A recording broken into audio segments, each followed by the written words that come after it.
Welcome back to Georgia's Page. We're reporting live outside of Louisiana. Malia, how's the weather looking for a haircut today? Pretty good. Pretty good? I know it looks a little bad right now, but pretty soon it should be all right. It'll clear up quick. Right. Come on, meteorologist Malia. We got work to do. All right, Malia, you ready to do this haircut? Me? Actually, I'm going to be doing it, but the thing behind this, whenever you have any kind of questions, make sure you ask me. That way I can explain to you and you can have a really good understanding. So do you know what kind of haircut we're going to be doing today? Drop fade. Drop fade? I don't know. Did you ask him what kind of haircut he wants? Oh, no. You got to always ask what kind of haircut they want. Consultation, guys. Consultation. We already asked him what he wanted, and he does want like more mohawk / burst fade, but it's not really going to be a mohawk because it's going to come down to a V, and it's not going to be a burst fade because a burst fade, I will still have this edge up right here to be able to line it up. So it's kind of right in between those two. So what is step number one? Step number one is I'm going to go ahead and debulk everything down. That way I can start off with a clean canvas and really see what I want to be doing. Okay. I didn't even know the clippers were on there, that they're that quiet. Yeah, that's why I love this clipper so much. Like the Wall Seniors, like they're the quietest clippers ever. Next to the Andes Masters. What are you debulking with? I'm using the number 4 right now. So why'd you decide to use a number 4? The reason I'm using the number 4 is because I think we're going to leave the top a little bit longer. So I really want to leave the parotid ridge as dark as possible to really help everything blend in together. All right, so now that we debulked, I'm going to go ahead and use my trimmer. And I'm going to create my first guideline. And I'm going to use the corner of his eye as a reference point to know where to begin at. That way, whenever I move on to the other side, I can base my guideline off the corner of his eye as well. How'd you know like where to start it? Like you just always base it off the eyebrow, or? No, the reason I knew where to start at was because I looked at his parotid ridge and the top of his ear. And that let me know how much room I actually have to fade. So in order to be able to create a fade within this section, I don't really have that much space, right? So I'm trying to keep it as low as possible. But then again, I needed to pop out a little bit more. That's why I went with what I went with. Okay. Does that make sense? Yeah.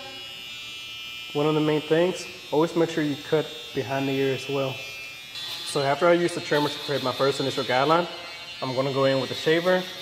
But it's very important that whenever you use the shaver, you want to stay right beneath it. So instead of going all the way up here, you want to stay a 1/4 inch right below it.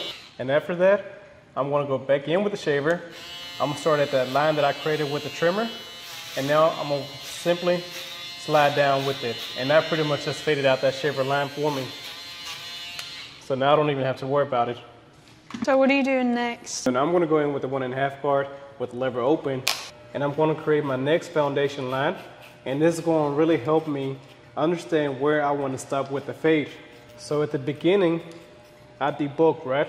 With the number 4. But now, like I said, his parotid ridge runs right in this area. I want to make sure I don't go past the parotid ridge to be able to get my square silhouette. So with the 1.5, I'm creating this line, and that's exactly where I want to be stopping at with the fade. So now we literally have this much room to be able to create a fade and create gradiency. Now we've got this whole bottom section faded out. Did that make sense? You're not lost? You know what we're doing?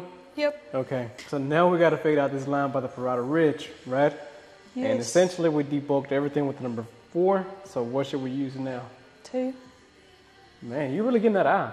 But just in case you don't have that eye yet, we're gonna play it safe and put a number 3 on here and see what that does.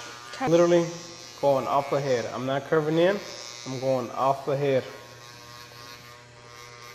Okay. So that really didn't take out the line at all. So like Malia said over there, we're gonna use the number 2. So with the number 2 now, lever open, start trying to take out that line, and I think that's doing it. So now within this area, it's still looking a little dark, right? But we're not really gonna worry about this too much. I'm gonna worry about it once we go back in detail. Before I go back and detail this whole thing, because clearly we still have so many different imperfections, right? A lot of imperfections. But I'm not gonna waste time trying to detail as I go. I'm gonna move on to the next step, which would be what, Malia? Line up. Huh? Line up. Line up, yeah. They said a 1. It's like, no, try again. So we're gonna go ahead and edge him up. I wanna keep his hairline more natural. but at the same time clean up a lot of the little baby hairs he has within this area.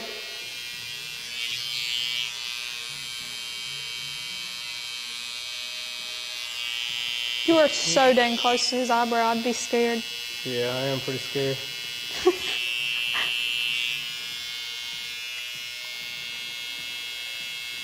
Now, whenever it comes to the C cup, I'm definitely going to make that a little bit more defined and dig in a little bit more to really give them a nice crisp edge and make the fade pop out.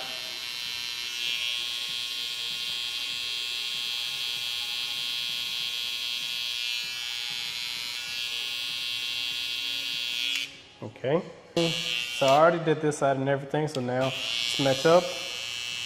Take the V.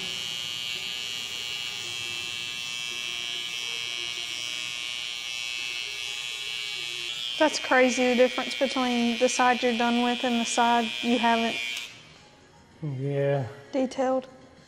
big time, man. This side before it was detailed, it looked like this. It's crazy. All right, so now that the top is cut and everything, what do we have left to do? Detail? Detail. And basically all I'm gonna be doing whenever I detail, literally I'm gonna go back through my same steps all over again.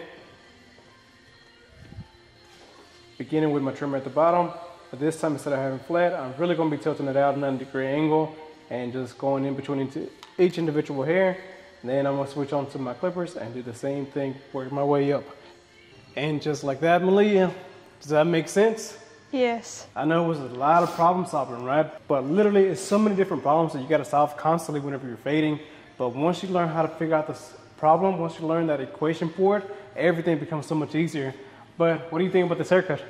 I like it. I think it looks good. It's not supposed to get like really bad until like 1:30. It looks like is where we're gonna be like in the bad part, cause the wind's blowing so hard.